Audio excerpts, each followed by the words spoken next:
इसकी कॉपी मंगा कर पढ़ें, क्योंकि आप किसको बोल रहे हैं? हर्ष काला जी को बोल रहे हैं? को नहीं बोल रहा, जो लोग इस तरह की बात कर रहे हैं उन बुद्धिजीवियों को बोल रहा हूँ कि इस एक्ट को पढ़िए। उनका चेयरमैन बन जाता है मतलब, तो आप लोग अविश्वास प्रस्ताव लेकर आएंगे, साथ नहीं देंगे, समर्थन नहीं देंगे? नगर पंचायत के एक्ट में कहीं पर भी अविश्वास प्रस्ताव नहीं आ सकता। क्षेत्रफल के अनुसार देखा जाए तो भी उन लोगों का आरोप है कि कोई कम है और कोई ज़्यादा है। 2011 की जनगणना के अनुसार ही वार्डों का परिसीमन हुआ। ये वोट नहीं है, ये जनसंख्या है जो वार्डों के अनुसार निर्धारण किया गया।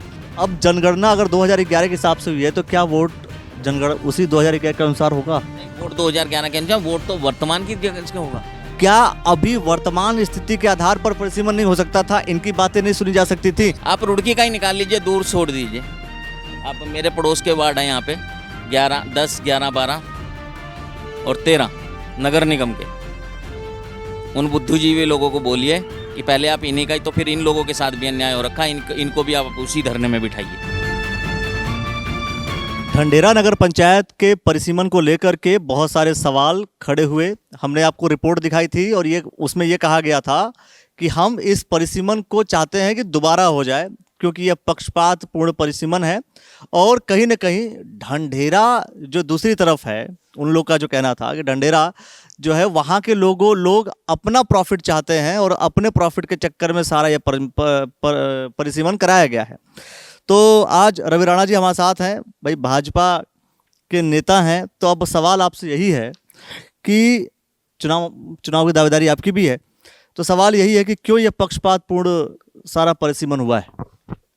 देखिए अखिलेश भाई, पहली बात तो मैं आपको जो है कि आप ऐसे पहले व्यक्ति हैं कि जिसने इस चीज़ की गहराई को समझने की कोशिश की, क्योंकि वरना कोई भी आ रहा है, जो कोई बोल रहा है उसी चीज़ को लिख रहा है, उसी चीज़ को समझा रहा है। देखिए, किसी भी चीज़ को जारी करने से पहले, चाहे नगर पंचायत हो, नगर निगम हो, नगर पालिका हो, उसके लिए हर चीज़ के एक नियम बने हुए हैं। उन नियमों के साथ सब लोग बंधे हुए हैं। उसी नियम के अनुसार, जिसको हम संविधान बोलते हैं, संविधान हमारा चलता है, क्योंकि संविधान के जो नियम हैं उन्हीं के अनुसार देश चलता है। उसी नियम को लेकर के उन लोगों का सवाल साफ तौर पर है कि ये कौन सा नियम है कि एक वार्ड 3150 लोगों का है, मतदाताओं का है, और एक वार्ड 1319 लोगों का है। एक वार्ड 3002 लोगों का है, मतदाताओं का है, तो एक वार्ड मात्र 1462 लोगों का है, 1246 लोगों का है। तो ये कौन सा मतलब नियम है? मैं आपसे एक सवाल पूछता हूँ कि आप मुझे पहले ये बता दीजिए, परमिशन की परिभाषा क्या है? परमिशन किस आधार पे होता है? परिसीमन की बात कर रहा हूँ। परिसीमन किस आधार पे होता है? किसी भी चीज़ का, विधानसभा का भी हुआ। उन लोगों ने कहा कि भाई परिसीमन जो हुआ है, भाई वोटों के आधार पे करेंगे, नहीं तो लैंड के आधार पे करेंगे, आप एरिया क्षेत्रफल के अनुसार करेंगे। क्षेत्रफल के अनुसार देखा जाए तो भी उन लोगों का आरोप है कि कोई कम है और कोई ज़्यादा है। अब देखिए, आपने खुद इन सब चीज़ों का जवाब दिया। मैं आपको एक बात बता देता हूँ, हमेशा परिसीमन कभी भी होता है तो वो जनगणना के आधार पर होता है। और आज भी जितनी भी नई नगर पंचायतें बन रही हैं, नगर निकाय बन रहे हैं, नगर निगम बन रहे हैं, उनके अंदर 2011 की ही जनगणना मान्य है। यानी कि अब आप देख लीजिए कि 2011 और 24 चल रहा है, लगभग 13-14 साल। 14 साल पहले की स्थिति और आज की स्थिति, जहाँ देखने को मिलता था कि आज एक मकान है, दूसरा मकान 500 मीटर पे है, आज अगर आप वहाँ जाकर देखोगे तो मकान के साथ मकान जुड़ा हुआ है। परिसीमन हुआ, 2011 की जनगणना का आधार है, नगर पंचायत का जियो छपा, 23,300 कुछ समथिंग ढंढेरे की जनसंख्या है 2011 की जनगणना के अनुसार। 2011 की जनगणना के अनुसार ही वार्डों का परिसीमन हुआ। ये मैं उसकी आपको एक कॉपी दिखा रहा हूँ, ये उसकी कॉपी है। और आप मुझे बता दीजिए कि इसमें कहाँ पे वीरचंद सिंह गढ़वाली, उस समय की जनसंख्या है 2312। उसके बाद नंबर 2 वार्ड है गुली, उसकी जनसंख्या है 2298। उसके बाद है राजपुताना वार्ड, उसकी जनसंख्या है 2332। ज्योतिबाई फुले की है 1888। रावला वार्ड की 1854। न्यू ढंडेरा वार्ड की है 2124, ऐसे करके सब वार्डों की इसमें जनसंख्या दी हुई है। ये वोट नहीं है, ये जनसंख्या है जो वार्डों के अनुसार निर्धारण किया गया। अब आप लोगों का कहना यह है कि हमारे वार्ड में 3000 वोट होगी। मुद्दा यह है ना कि 3000 वोट होगी। उनका सीधी सी बात है कि जो देखिए लेटर जो उन्होंने दिया वो साफ तौर पर कह रहे हैं कि भाई वार्ड नंबर 1, 10 और 11 में पर्वतीय समाज के लोग रहते हैं। तीनों वार्डों में टोटल मतदाता दे रहा हूँ, आपकी बात का जवाब दे रहा हूँ, इसी चीज़ का जवाब दे रहा हूँ भैया। उनका कहना है कि 3000 दो, मैं भी मानता हूँ कि वोट ज़्यादा बढ़ी है वहाँ पे, लेकिन वो जो एरिया है वो डेवलप्ड एरिया है, वहाँ पर नई नई कॉलोनियाँ कट रही हैं, बढ़ रही हैं। जो गांव का एरिया है, आज हमारा राजपूत वाला वार्ड, आप जहाँ ये बैठे हो ऐसे घूम के ये भी वार्ड, अगर आप उस वार्ड का चक्कर लगाओगे ना, ये भी वार्ड उतना ही बड़ा दिखाई देगा, भले ही नक्शे में आपको छोटा दिखाई दे रहा हो। लेकिन कारण क्या है कि यहाँ पर बढ़ने का, आबादी बढ़ने का स्कोप नहीं है, क्योंकि ये मूल आबादी है गांव की, और गांव की मूल आबादी में घट तो जाएंगे, बढ़ने के चांस बहुत कम है, क्योंकि बहुत सारे बच्चे बाहर शिफ्ट हो गए, बहुत सारे लोग बाहर चले गए। ठीक है, तो इन वार्डों में जिनमें ये वोट बढ़ी हैं, आप जाकर सर्वे कर लीजिए। अगर इसी चीज़ को आधार माना गया होता, आधार माना गया होता, ये तो आप निकाय की बात कर रहे हो, तो इस हरिद्वार जिले में 14 विधानसभाएं होती, लेकिन 11 बनाई गई। उस चीज़ को सरकार भी एक्सेप्ट करती है, क्योंकि जब आप जनसंख्या के आधार पर बांटोगे, आज एक मकान यहाँ एक वहाँ, तो क्या है, जब जनसंख्या को बराबर बांटोगे तो एरिया तो बढ़ेगा ना, क्षेत्रफल तो बढ़ेगा ना। जब क्षेत्रफल बढ़ेगा तो निश्चित तौर पर जिस जगह पे खाली है, तो वहाँ पे बाद में भविष्य में, आज 14 साल में उस चीज़ की स्थिति क्या होगी। हमारे यहाँ तो गांव में एक कहावत है कि 12 साल बाद तो कुर्डी के भी दिन बोड़ जाते हैं, है ना। ये तो कॉलोनियाँ कट रही हैं, नई नई डेवलप हो रही हैं, तो इसका रीज़न ये है। इसका रीज़न ये नहीं है कि वोट के आधार पे वार्ड होगा। आप एक तरफ कह रहे हैं कि भाई यहाँ डेवलप्ड एरिया है, डेवलप होने के चांसेस हैं, आबादी बढ़ने के चांसेस हैं, दूसरी तरफ बढ़ी है। मैं कह रहा हूँ कि भाई जहाँ पर चांसेस है यहाँ पे बढ़ी हैं। दूसरी तरफ आप ये भी कह रहे हैं कि ये जो निर्धारण किया गया है उसका जो बेस है वो 2011 की जनगणना है। जनगणना है, बिल्कुल है। तो अब जनगणना अगर 2011 के हिसाब से हुई है तो क्या वोट जनगणना उसी 2011 के अनुसार होगा? नहीं, वोट 2011 के अनुसार, वोट तो वर्तमान की जगह से होगा। आज की तारीख में जो आज की परिस्थितियाँ हैं, अगर सुनिए, अगर आपकी वोट नहीं बनेगी, आप हल्ला मचाओगे नहीं मचाओगे कि मेरी वोट नहीं बनी? ठीक है, अब 2011 के अनुसार नहीं, वोट आज की तारीख से बन रही है। हाँ, अब जनगणना हो जाएगी तो निश्चित तौर पर वार्ड भी बढ़ेंगे। जनगणना होने के बाद फिर से परिसीमन होगा? फिर से परिसीमन होगा, निश्चित है। लेकिन साफ तौर पर उनका ये भी तो कहना है कि अगर मान लीजिए कि उनका चेयरमैन बन जाता है, मतलब तो आप लोग अविश्वास प्रस्ताव लेकर आएंगे, साथ नहीं देंगे, समर्थन नहीं देंगे? अब अखिलेश भाई, मैं इसमें क्या बोल सकता हूँ? लोगों को गुमराह करके, क्षेत्रवासियों को गुमराह करके पूर्व सैनिकों के साथ अन्याय कर दिया, पूर्व सैनिकों के साथ। ये भारतीय जनता पार्टी की सरकार है। जितना सम्मान पूर्व सैनिकों को भारतीय जनता पार्टी की सरकार ने दिया, किसी ने नहीं दिया। आपका अपना लोभ हो सकता है, आपका अपना लालच हो सकता है, आपके अपने कुछ कारण हो सकते हैं लोगों को परेशान करने के।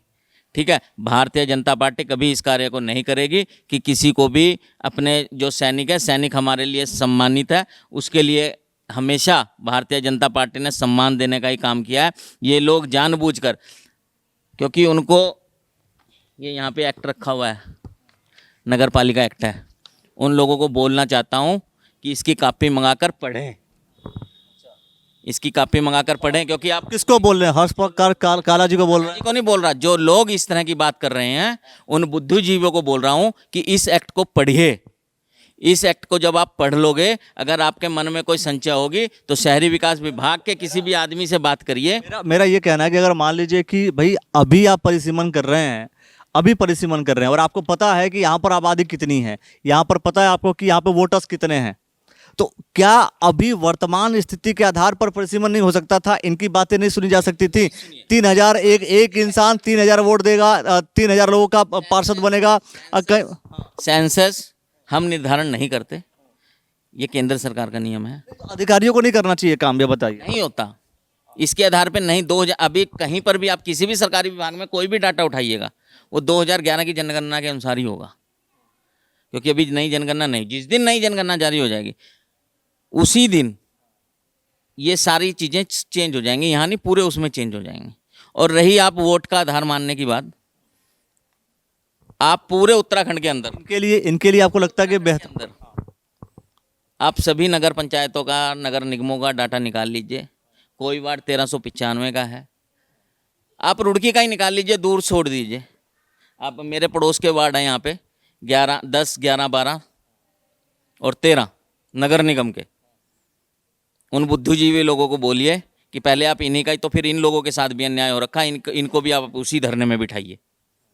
कहीं पे 1395 वोट हैं और कहीं नगर निगम रुड़की में भी यही हो चुका है। कहीं पर 4500 वोट हैं, कहीं पे 4000 वोट हैं। तो उन लोगों को भी इस धरने में सम्मिलित कीजिए, लोगों को गुमराह मत कीजिए, ठीक है, अपने हित के लिए इन लोगों को परेशान मत कीजिए। उनका ये कहना है कि कम से कम इक्वल सब कुछ कर दिया जाता तो उनका कंट्रीब्यूशन हो जाता। ये जनसंख्या का आधार है। आप इसे कागज को देखिए, इसमें कोई पक्षपात हुआ है क्या? एरिया के हिसाब से नहीं किया गया, जनसंख्या के आधार पे किया गया, संख्या के आधार पे, और वो भी सिर्फ 2011 की जनगणना के अनुसार, ठीक है। अब रही आपने जो दूसरी बात आपके, अगर तो ये लोग जो धरना प्रदर्शन कर रहे हैं, क्या इस धरना प्रदर्शन कुछ असर होगा? देखिए, मैं धरना प्रदर्शन, बदलाव हो सकता है फिर? मैं धरना प्रदर्शन पे तो नहीं जाता, लेकिन मैंने लगातार इस आवाज़ को अपनी सरकार तक पहुंचाया है। मंत्री जी से, सचिव से, सबसे बात हुई है, क्योंकि मुझे शोबाजी करने की आदत नहीं है। मुझे जो काम करना है मैं उस काम को करता हूं, और लोग इस चीज़ को भली भांति जानते भी हैं। मुझे भीड़ दिखाने की ज़रूरत नहीं है, मुझे कुछ उसकी ज़रूरत नहीं है। अगर मुझे इस काम के लिए जाना तो मैं अपना गाड़ी उठाऊँगा और इस काम के लिए सुबह से शाम तक सचिवालय में डट के आऊँगा और काम करके आऊँगा। अब ये सब चीज़ें, आंकड़े जो मैं आज दिखा रहा हूँ, ये कागज़ दिखा रहा हूँ, ऐसा नहीं है। ये कागज़ भी उनका तो वो तो साफ तौर पर कह रहे हैं, मैं बता रहा हूँ, वो ये कह रहे हैं कि भाई कोई है जिसने साजिश की है और साजिश के तहत ये काम किया गया है। कौन है आपके हिसाब से? बात तो बताइए। इसी ने साजिश की है इसे लेकर के कि डंडरा नगर पंचायत के परिसीमन कैसे किया जाए, कैसे ना किया जाए। साजिश तो जब होती जब किसी को पता होता। आप बुद्धिजीवी लोग हो तो आपको ऐसा तो है नहीं परिसीमन एक दिन में बन गया या बैठ के बना दिया। इसकी पूरी 6 महीने की प्रक्रिया होती है।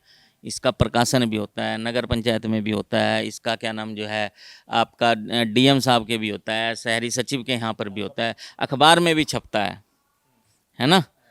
सब लोगों को पता होता है।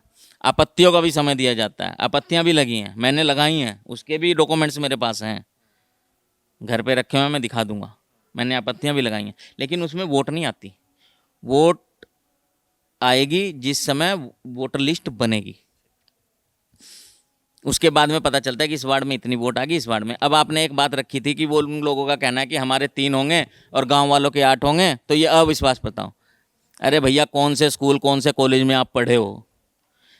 ये वो लोग हैं जिनको नगर पंचायत और ग्राम पंचायत का नहीं पता, फ़र्क नहीं पता कि ग्राम पंचायत क्या होती है और नगर पंचायत क्या होती है। नगर पंचायत के एक्ट में कहीं पर भी अविश्वास प्रस्ताव नहीं आ सकता, चाहे नगर निगम हो, चाहे नगर पालिका हो, चाहे नगर पंचायत हो। ये सिर्फ जनता को गुमराह करने का काम कर रहे हैं। बोर्ड तो बनता है, बोर्ड बनेगा, बोर्ड बनेगा। दूसरा विषय, आप बोलते हो अगर 2 लाख रुपए मिलेंगे तो हमारे इतने में लगेंगे हमारे। दूसरी बात, कभी भी पैसा वार्ड वाइज रिलीज नहीं होता। पंचायतें हो, वहाँ पर प्रस्ताव लिए जाते हैं सभासदों के, ठीक है। अब मान लो अगर कोई 3000 पे सभासद बनेगा तो वो 3000 के हिसाब से ही प्रस्ताव देगा। वो ऐसा नहीं है कि वो 500 के हिसाब से क्या नाम जो है उसका प्रस्ताव देगा, ठीक है। कभी कभी वार्ड के हिसाब से पैसा रिलीज नहीं होता, चाहे आप नगर निगम हो, नगर पंचायत हो ना। इसमें क्या नाम जो है, आप जनता को मत बरगलाइए। कुछ लोग बरगला कौन रहा है? कुछ लोग हैं उसमें देखिए सुनो, लोग बाग हमेशा आपदा में ही अवसर ढूंढते हैं, है ना। ये अगर कोई पर्वतीय समाज के लोग अगर इकट्ठा होकर के ये कह रहे हैं कि भाई ऐसा नहीं होना चाहिए, ऐसा होना चाहिए, तो ये लोग आपदा में अवसर ढूंढ रहे हैं ना। उन लोगों को समझाइए ना, उन लोगों को बताइए ना कि ये इसमें ये हुई है, आगे के लिए हम इस चीज़ का ध्यान रखेंगे। आपने बता दिया कि भाई कुल मिलाकर के जो परिसीमन हुआ है, वो परिसीमन होता है वो जनगणना के आधार पर होती है। जो जनगणना 2011 में लास्ट टाइम हुई थी, अब तक कोई जनगणना हुई नहीं है, जिस वजह से ये पुराने जनगणना के आधार पर ही परिसीमन हो रहा है। नई जनगणना होने के बाद परिसीमन फिर से होगा और फिर पूरी डेमोग्राफी जितनी बदलनी होगी, जो कुछ भी होगा सब कुछ दिखेगा। उस समय में जहाँ प्लॉट खाली थे आज वहाँ प्लॉट भर गए, इस वजह से इन वार्डों में वोट, और जिन वार्डों में वोटर बढ़े हैं ये डेवलप्ड वार्ड है हमारे। शांतिपुरम वाला आज जाके देख लो, आज भी कम से कम पीछे 4 कॉलोनियाँ कटी हुई हैं। आज जो वोट है ना, अगली बार वो शायद 3 गुना या 4 गुना बढ़ेंगी। ऐसे ही ये वाले वार्ड हैं। ऐसे विकास को भी हम देखेंगे और विकास की नई परिभाषाओं को भी समझेंगे, और विकास जिस तरीके से भारतीय जनता पार्टी कर रही है उसे भी समझेंगे। देखते रहिएगा द न्यूज़ वाला नेटवर्क। क्या कहना चाहते हैं वो आप कमेंट सेक्शन में प्रतिक्रिया जरूर दे दीजिए। बहुत बहुत धन्यवाद।